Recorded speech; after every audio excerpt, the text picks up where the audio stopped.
Ashamaa harka fuunee akkam jirtu jaalatamtootaaf kabajamtoota hordoftoota qabduu tiivii biyyoota garaagaraa irra teessanii nu hordoftan hunduma keessaniif nagaan waaqayyo waaqa jiraataa isiniif yaa baay'atu jechuun hawwii koo yeroo hundumaati. Yeroo garaagaraatti akkuma beekamu qophiilee garaagaraa akkasumas immoo keessummoota dhiibbaa uuman garaagaraa qabadhee isinii dhiyaachaa akkan ture beekamaadha. Maarree isinis immoo akkuma beekamu yeroo garaagaraatti bu'aa bahii jireenya isaaniitirraa waan baay'ee barachaa akka jirtanii hawwiin qabaa. Akkasuma immoo koomentii keessaniis immoo namoonni baay'een na jajjabeessaa akkasuma immoo itti nu dabalii keessummoota akkasii nu fidii nu affeeri jettanii koomentii na gochaa jirtu. Ulfaadhaa kabajamaa horaa bulaa deebanaa jechuun barbaada. Asumaanii har'as immoo nama jaalatamaa kabajamaa nama guddaa faarfataa jabaa tokko qabadheen fuula keessanitti dhufeen jira. Isa faana qophii turtii gaarii goonaa turtii isa faana goonurraa waan baay'ee barattu jedheen yaada. Keessattuu immoo ijoolleen mucooleen bara kana fuula waaqayyoo dhaabbatanii saba waaqayyoo tajaajilaa jirtanii hundi keessanuu carraa kana fayyadamtanii akka nu daawwattan akkasuma immoo nama jabaa kanarraa waan baay'ee akka barattan jaalala waaqayyootiin asumaasin affeeraa. Kallattiidhaan keessummaa koo faana wal sin barsiisaa. Keessummaan koo eenyu akka ta'e nutti hima maqaasaa.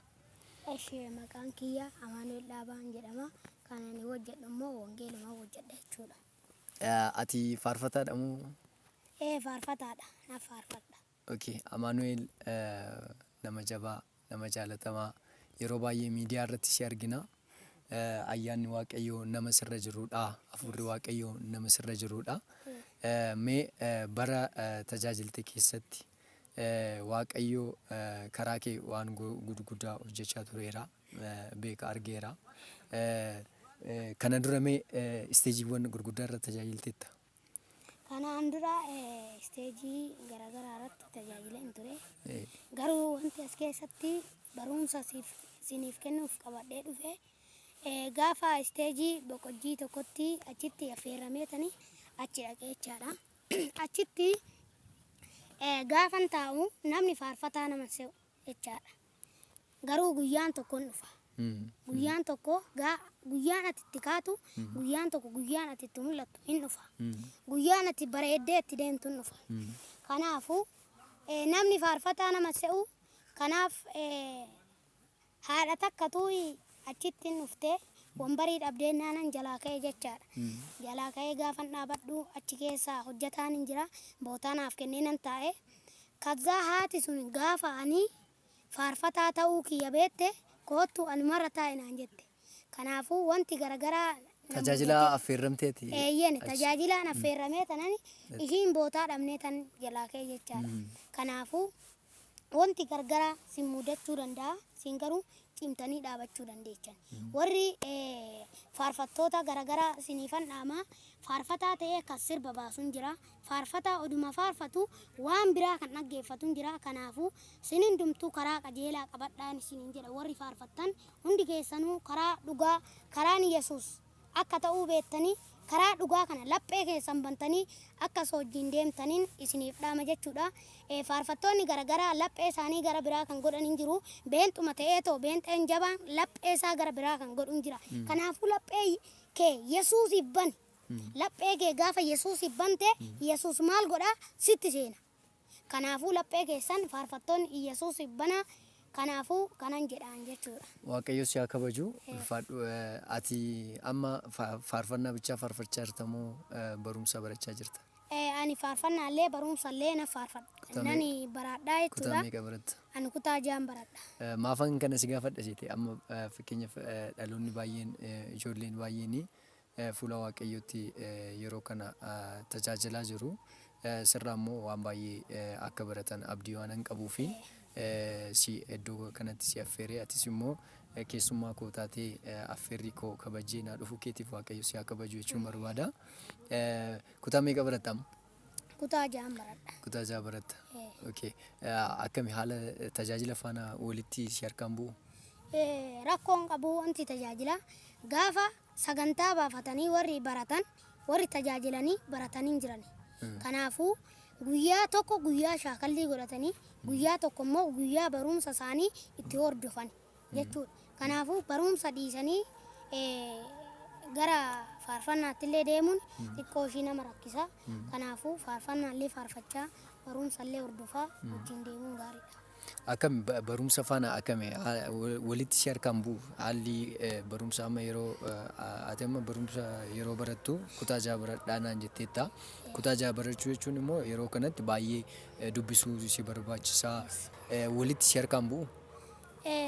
Gaafa ati macaafa qulqulluu dubbisaa wangeela kana lallabaa barumsa kee hordoftu barumsi sunuu sii galaa deema jechaadha. Sii galaa deema barumsu. Gaafa ati lallabaa faarfachaa barumsa kee hordofte barumsi sunuu sii qajeela. Ati karaa dhugaa waan qabatteef barumsi sun sii qajeelaa deema jechaadha. Salphaadha jechuudha. Barumsa fi tajaajila wal duukaa oofuun namni yaadan gaafa godhee gaafa karoorsee karoora sanaan deemee salphaadha jechuudha. Mee warroota barachaa tajaajilaniin ijoollee akka keetiitiif dhaamsa maalii qabda? Dhaamsa xumura. Ani dhaamsi isaaniif qabu barumsa keessatti barumsa keessan cimaa qabadhaa. Tajaajiluma jettaniituma tajaajila qofa ittiin oofina barumsallee baradhaa. Boota guddaa ta'uu dandeechu. Amma fakkeenyaaf faarfataa Daawit Murkaa hordofuu dandeechu. Barumsa barataat doktora taat maal ta'e faarfannaa hojjeta. Barsiisaa taat faarfannaa hojjeta. Injiinarii taat faarfannaa hojjeta. Kanaafuu barumsa keessan cimtanii gaafa hojjettan hojii barbaaddan yoo hojjettan faarfannaa kanallee hojjechuu wangeela lallabuu hin dandeechu jechaadha. Kanaafuu faarfannaa keessanillee barumsa keessanillee hin gataa walumatti qabaa ittiin deemaa jechuudha. Amaanu'eel waggaa meeqa ta'a? Waggaa 11. Waggaa 11. Yes. Waggaa 11 guuteetta? Eh, Waaw baay'ee waan addaadha kuni. Waaqayyo si haa eebbisu. Bara meeqatti gara tajaajilaatti yookaan immoo gara isteejiitti kan dhufte? Ani daa'imummaa kiyyarraan jammaree isteedii irratti yaa beekamuu baadhuu malee istiidiyoo yaa deemuu baadhuu malee daa'imummaa kiyyarraan wangeela kana qabadhee ani. Argeera baay'ee istiidiyoo deemtee argeera. Eh, Istiidiyoo deemtee argeera. Yes. Na istiidiyoo faarfannaa hojjechuu deemte moo akkam? Ani warshiibbii hojjechuun deeme. Okay. Yes. Faarfannaa maal jedhu hojjette? Faarfannaa Mee waan araara irraan keetiin hin bahee gala kan Xinnoo jedhu nu jedhime. hojjedheera. Araara keetiin hin bahee gala. Araara keetiin hin oolee bulaa. Madaa'uun kee madaa koona fayyisee. Argamuun kee lubbuu koonatti deebisee. Waaw. Cubbuun koo akka dhiigaa na diimesee na argattee. Bareedaan qabamee otoon argamu na argattee. Karaan harkaa badee otoon deemu na argattee. Amma garuu araara kee akka jibbii na addeessitee jedhee tanan faarfadhe jechuudha. Waaw faarfannaan kun kan keeti moo kan namaadha? Faarfannaan kun warshiibbiidha kanuma namaati. Kanuma namaati. Yes. Istii mee afootti faarfannaa kee hojjechuudhaaf qophii akkamii qabda? Faarfannaa ani gara fuulduraatti faarfannaa nan hojjedha. Nan hojjedhee tananii karoorsaara. Okay, hagam turte mee hagamitti si haa faarfannaa baay'ee hordoftoonni koo baay'een kan si beekan jiru. Akkasuma immoo karaa miidiyaa namoonni baay'een si beeku karaa tiiktookiitis yeroo tokko laayivis baatee yeroo tajaajiltu nan argaa karaa fuula miidiyaatiin namoonni baay'een si beeku jedhee waan yaaduu fi dhaloonni baay'een faarfannaa keerraa eebbifamuu barbaadu faarfannaa keerraa eebba argachuu barbaadu waan ta'eef si eegu mee hagam si haa eegan quxirnaati.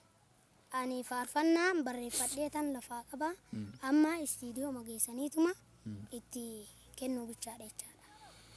Baay'ee hordoftoonni qabduu tiibii akkasumas karaa tiiktookiitiin nu hordoftan hundumti keessanii warri Amaanu'eeliin bukkee dhaabachuu barbaadanii kinoo mucaa qaxalee mucaa xinnaa kana karaa kamiiniyyuu karaa ikoonomiitiin illee haa ta'u karaa kadhataaniitti haa ta'u mucaa kana jajjabeessaa ayyaana guddaatu irra jira. Nama boru guddatudha. Nama boru wangeela kana ibidda kana baatee dhalootatti dabarsuudha waan ta'eef bira dhaabbadhaa jechuun barbaada.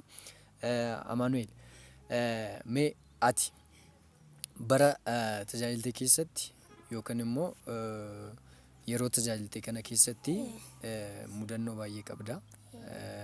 Duratti waan tokko naa kaastee turte. Tajaajila yaammameenii isteejii yaammameen gaafa deemu faarfataa itti fakkaannee naan jette. Yes. እና mudannoo akkasii mee yoo qabaatte nuu qoodame. Mudannoo akkasii baay'ee hin qabu. Mucaan tokko charchii asallaatitti miistarii gorgora. Miistarii sanii qindeessa jechaadha. Gaaf kana ani waldaa sanarratti faarfachuun barbaada. Dhaqee gaafan dhaqee itti deemu naan lole jechaadha. Mucaa suni. Maayikii irraa fuudhuuf deemta. Inni ani Oromoon itti dubbadha. Inni garuu hin beeku jechaadha afaan Oromoo sana. Kanatti aantee kazii hidinaan jedhe. Kanatti bakka. Kanatti nagaramee tanan wal jala dabarre.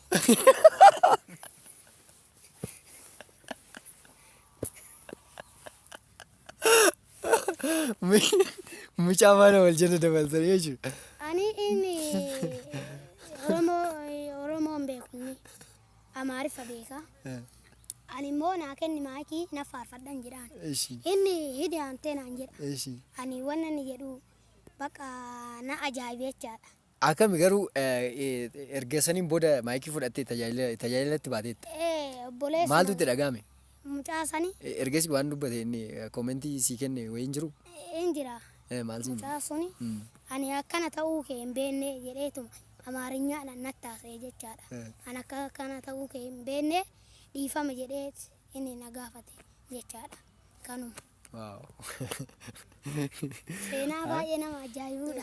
Baay'ee na bohaarsenna. Thank you jechuun barbaada. Baay'ee yeroo tokko dhageen ture interview mucaa faarfataa Samolomoon jedhamu xinnummaa isaatti innis akkas ta'edha mudannoo akkasii qaba. Na bara tajaajiltuu kana keessatti bara waaqayyoo fidduu kanatti wantoonni akkanaas mudachuun kun carroomudha. Na waaqayyoo baga kanaas ga'e. Na faarfannaa yeroo dhiyootti faarfannaa haaraa qabattee akka nu dhuftu abdiin qaba. Istii mee dhaggeeffattoota kootiif faarfannaa xinnoo ishii yoo qabaatte keessa kee kan jiru. Faarfannuma kiyya faarfadha. Bakka fiirri namaa gatuutti, bakka ormi namaa gatuutti, fakkaataan kee hin jiraatu. Dhuftee naan birmattee Yesuusi. Bakka fiirri namaa gatuutti, bakka ormi namaa gatuutti, fakkaataan kee hin jiraatu. Dhuftee naan birmattee Yesuusi. Anaaf jettee Yesuus koo qaraaniyoo irratti ol baatee homtuyyuu anaaf hin duune ati garuu anaaf duute. Anaaf jettee Yesuus koo qaraaniyoo irratti ol baatee homtuyyuu anaaf hin duune ati garuu anaaf duute. Hin jiruun jabaan akka kee, hin jiruun guddaan akka kee, hin jiruun jabaan akka kee. Si madaalee taanaan nabee, si madaalee, si madaalee, si madaalee, si madaalee, si madaalee, si madaalee. Kan akka kee taanaan nabee, kan akka kee taanaan nabee, kan akka kee taanaan nabee. Waaw. Waaqayyo si haa kabaju. Ulfaadhu waaqayyo si haa eebbisu. Dhumarratti waan isin jechuu barbaadu jiraate akkasuma warroonni nu hordofan jiru keessattuu warroonni tajaajila irratti amma argamanii ati jalqabaa kennaan kuni akka kennaa faarfannaa qabdu namatu sitti hime moo abjuu keetiin argite moo akkasumatti bakka faarfachuun qabatee kaka'umsa keessa kee horamee namoota laaltee gara isteejiitti baate? Ani daa'imummaa kiyyarraa gara baadiyyaa kanarratti gara katamaatti amma daabboo shaayiin godhamuun waldaa keessatti baay'ee hin jiru. Amma gara baddaa kana gaafa dhuftu daabboo shaayiin hin jira. Yeroo san namni yoo nyaatu sani dhaqee san maal godhaa maayikii fudhadheetoo faarfadha jechuudha.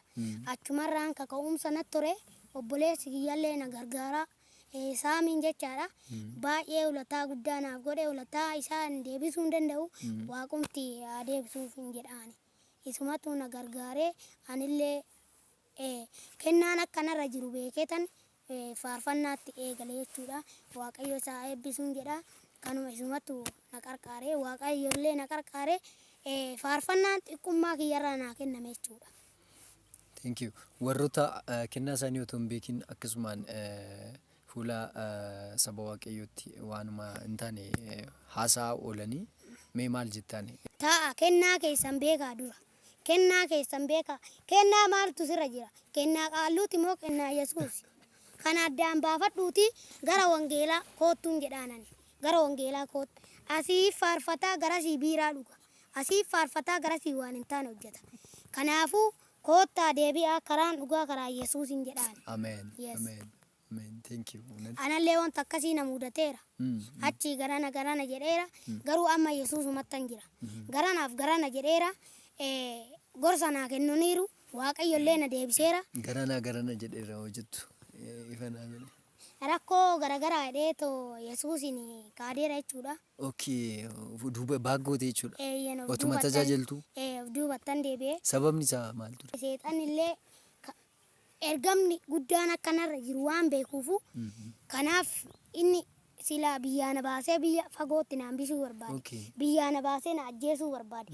Garuu Yesuus Kiristoos amma as na dhaabee kan akkanatti na dubbachiisu kun Yesuusidha. Ulfina isaa garuu an gadi neerra jiru. An nama cubbamaadhee Yesuustu na fide. An nama amma yeroo kana nangaa jedhee onnoo jenne jechuudha. Yesuustu na fide. Kaayyoo inni na fideefillee nan beekani. Waaqatu na fide jechuudha. Garana isarraa dabeera. An garuu amma deebi'eera. Warri akkana taatan warri garanaaf garana jettan koottaa deebi'aa siin jedha. Karaan dhugaa karaa Yesuus. Amen. Amen. Amen. Waaqayyo dhuguma karaadha dhugaadha. Isatu nama deebisa. Ogummaa hubannaa kan namaa kennu isaa. Hafuura isa sirra jirutu si bochisa waan biraa miti. Obsi gaafiidhuma waanan si miira keessa galtee taatis waanan sin jechuu barbaadu isa dhuma.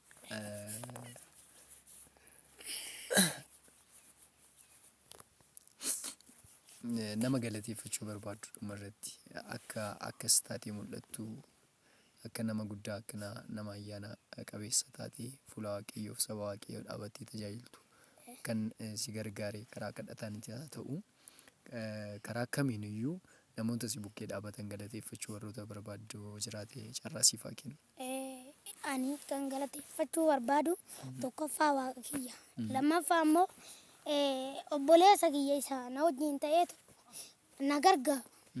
Isa na wajjin ta'eetu waan garagaraa na gargaaru isa na jabeessu waaqayyo isa bakka inni jirutti waaqayyo isa haa gargaaru.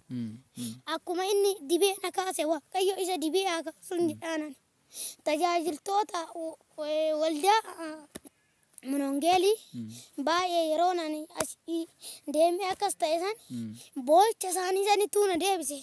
Kanaafuu galata isaaniifillee haadholii kiyyaaf galata guddaan qaba jechuudha. Maatii kiyyaaf, abbaa kiyyaaf, haadha kiyyaaf waaqayyo isaan haa kabajuun jedhaan waan biraan jedhu barsiisaa biraanuu waaqayyo isa haa eebbisu karaa adda addaatiin karaa garagaraatiin kan na barsiisee asiin nagaye innillee waaqayyo isa haa eebbisuun jedha.